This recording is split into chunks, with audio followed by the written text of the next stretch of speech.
आजमगढ़ का इतना प्यार, इतना स्नेह देश भर के लोग आज जुड़े हुए देख रहे हैं।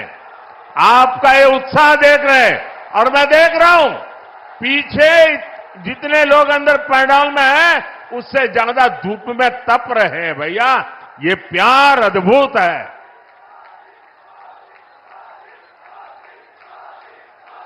साथियों, एयरपोर्ट, हाईवे और रेलवे से जुड़े इंफ्रास्ट्रक्चर के साथ साथ पढ़ाई, पानी और पर्यावरण से जुड़े विकास कार्यों को भी यहां नई गति मिली है।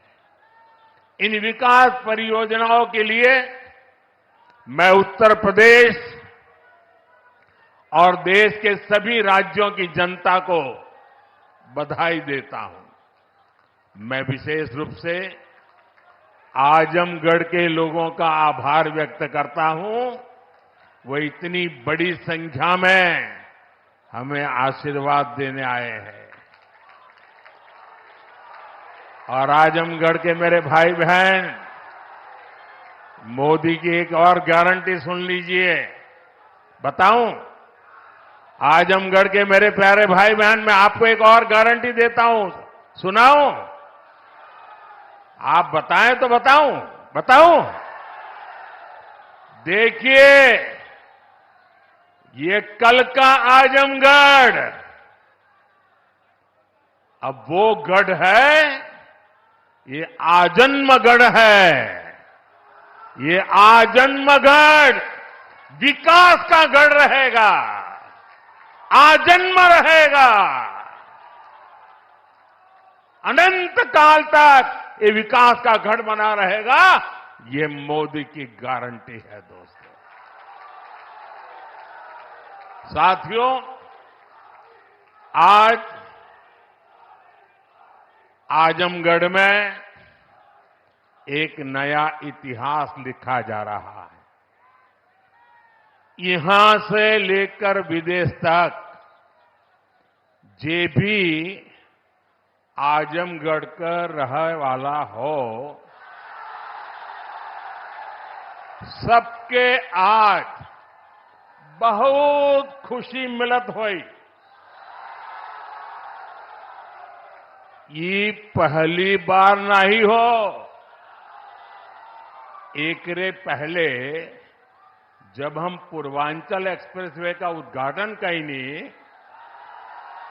तो आजमगढ़ के सब आदमी कहत रहे कि अब लखनऊ में जहाज से उतर के हमन यहां 2.5 घंटा में आ जाब। अब तो आजमगढ़ में आपन जहाज उतरे का ठिकाना हो गेल।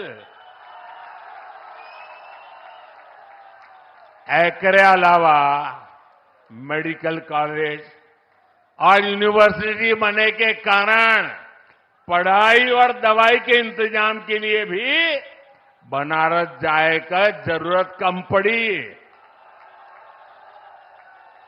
साथियों, आपका ये प्यार और आजमगढ़ का ये विकास जातिवाद, परिवारवाद और वोट बैंक के भरोसे बैठे इंडी गठबंधन की नींद उड़ा रहा है।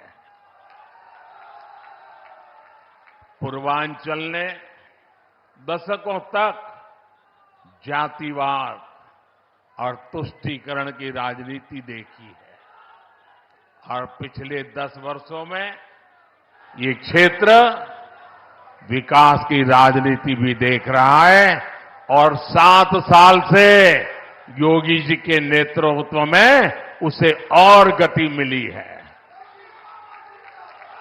यहां के लोगों ने माफिया राज और कट्टरपंथ के खतरों को भी देखा है और अब यहां की जनता कानून का राज भी देख रही है। आज यूपी में अलीगढ़, मुरादाबाद, चित्रकूट, और श्रावस्ती में जैसे जिन शहरों को नए एयरपोर्ट टर्मिनल्स मिले हैं, उन्हें कभी यूपी का छोटा और पिछड़ा शहर कहा जाता था। उनकी कोई पूछने वाला नहीं था। अब यहां भी हवाई सेवाएं शुरू हो रही हैं, क्योंकि इन शहरों में तेजी से विकास हो रहा है। यहां औद्योगिक गतिविधियों का विस्तार हो रहा है। जिस तरह हमारी सरकार जन कल्याण की योजनाओं को मेट्रो शहरों से आगे बढ़ाकर छोटे शहरों और गांव देहात तक ले गई, वैसे ही आधुनिक इंफ्रास्ट्रक्चर के काम को भी हम छोटे छोटे शहरों तक ले जा रहे हैं। छोटे शहर भी अच्छे एयरपोर्ट, अच्छे हाईवे के उतने ही हकदार हैं जितने ही बड़े मेट्रो शहर हैं। और भारत में जो तेजी से अर्बनाइजेशन हो रहा है, उसका जो प्लानिंग 30 साल पहले होना चाहिए था, वो नहीं हुआ। हम उसी को ध्यान में रखते हुए आज टियर 2, टियर 3 सिटी की ताकत बढ़ा रहे हैं, ताकि अर्बनाइजेशन रुके नहीं और अर्बनाइजेशन एक अवसर बन जाए, उस दिशा में हम काम कर रहे हैं। सबका साथ, सबका विकास का यही विजन डबल इंजन की सरकार का मूल मंत्र है। साथियों, आज आजमगढ़, मऊ और बलिया को कई रेलवे प्रोजेक्ट्स की सौगात मिली है। इसके अलावा आजमगढ़ रेलवे स्टेशन का भी विकास किया जा रहा है। सीतापुर, शाहजहांपुर, गाजीपुर, प्रयागराज, आजमगढ़ और कई दूसरे जिलों से जुड़ी रेल परियोजनाओं का लोकार्पण और शिलान्यास भी हुआ है। प्रयागराज रायबरेली, प्रयागराज चकेरी और शामली पानीपत समेत कई हाईवेज का लोकार्पण, शिलान्यास भी अभी अभी मैंने किया है।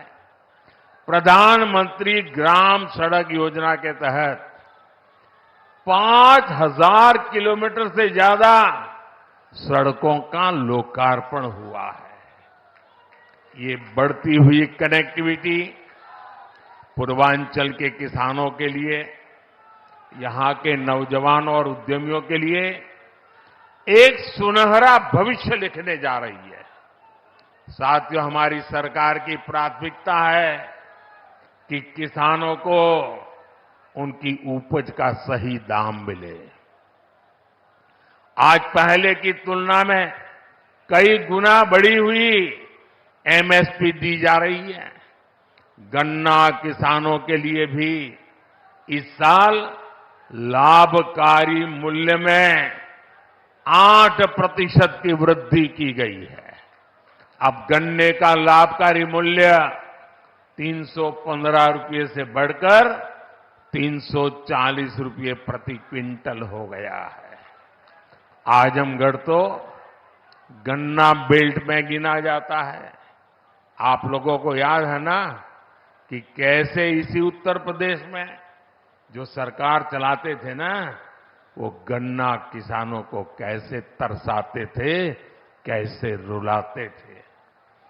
उनका पैसा ही तरसा तरसा कर दिया जाता था और कभी कभी तो मिलता भी नहीं था। ये भाजपा की सरकार है जिसने गन्ना किसानों का हजारों करोड़ का बकाया खत्म कराया है। आज गन्ना किसानों को सही समय पर गन्ने का मूल्य मिल रहा है। गन्ना किसानों की मदद के लिए सरकार ने और भी नए क्षेत्रों पर बल दिया है। पेट्रोल में मिलाने के लिए गन्ने से इथेनॉल बनाया जा रहा है। खेत में जो पराली है उससे बायोगैस बन रही है। इसी यूपी ने चीनी मिलों को कोड़ियों के दाम बिकते और बंद होते देखा है। अब चीनी मिलें भी शुरू हो रही हैं और गन्ना किसानों का भाग्य भी बदल रहा है।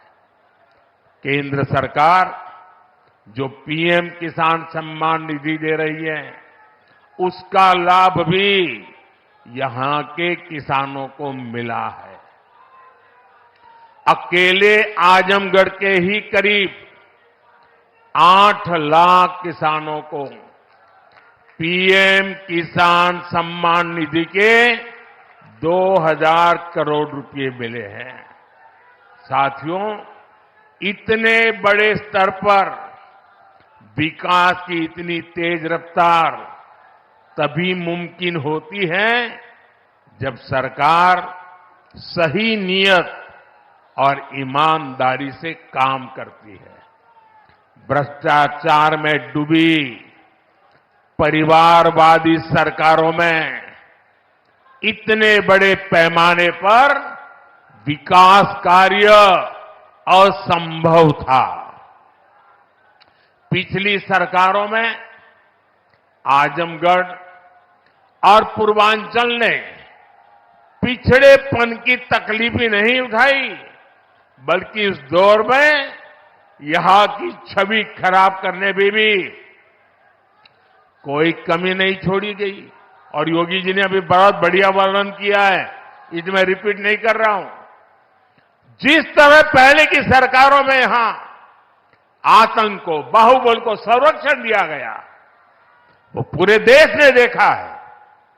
इस परिस्थिति को बदलने के लिए यहां के युवाओं को नए अवसर देने के लिए भी डबल इंजन सरकार लगातार काम कर रही है। हमारी सरकार में यहां युवाओं के लिए महाराजा सुहेलदेव राज्य विश्वविद्यालय की नींव रखी गई, उसका शुभारंभ भी किया गया। आजमगढ़ मंडल के हमारे युवाओं को लंबे समय से शिक्षा से लिए बनारस, गोरखपुर या प्रयागराज जाना पड़ता था। बच्चों को दूसरे शहर पढ़ने के लिए भेजने पर मां बाप पर जो आर्थिक बोझ पड़ता है, वो भी मैं समझता हूं।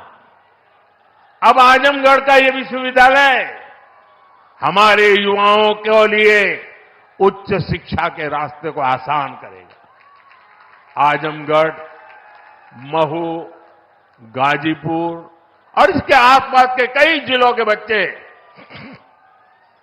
इस यूनिवर्सिटी से शिक्षा ग्रहण करने आ सकेंगे।